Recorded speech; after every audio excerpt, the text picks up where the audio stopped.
চরপাখির দহে বেগম খালেদা জিয়ার রুহের মাগফিরাত কামনায় দোয়া মাহফিল অনুষ্ঠিত হয়েছে। তৌহিদ হাসানের পাঠানো তথ্যচিত্রে থাকছে বিস্তারিত। জামালপুরের মাদারগঞ্জে আপসহীন নেত্রী বেগম খালেদা জিয়ার রুহের মাগফিরাত কামনায় দোয়া ও মিলাদ মাহফিল অনুষ্ঠিত হয়েছে। সোমবার রাত 7টার সময় চরপাখিরদহ ইউনিয়নের 7 নং ওয়ার্ড বিএনপি কার্যালয়ে ইউনিয়ন বিএনপি এবং অঙ্গ ও সহযোগী সংগঠনের উদ্যোগে এই সভার আয়োজন করা হয়। 7 নং ওয়ার্ড বিএনপি সভাপতি আলম সর্দারের সভাপতিত্বে অনুষ্ঠানে প্রধান অতিথি হিসেবে উপস্থিত ছিলেন মাদারগঞ্জ উপজেলা বিএনপির দপ্তর সম্পাদক ও 3 বার কারা নির্যাতিত নেতা আবু সাইদ সুজন।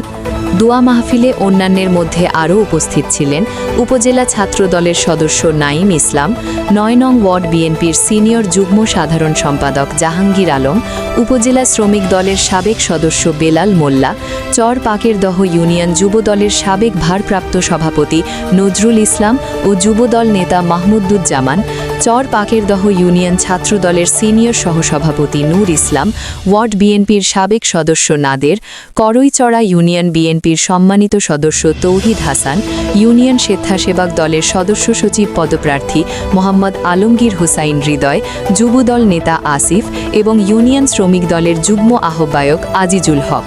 এছাড়াও উপজেলা, ইউনিয়ন ও ওয়ার্ড পর্যায়ের বিভিন্ন স্তরের বিপুল সংখ্যক নেতাকর্মী ও স্থানীয় গণ্যমান্য ব্যক্তিবর্গ এই দোয়া মাহফিলে অংশগ্রহণ করেন।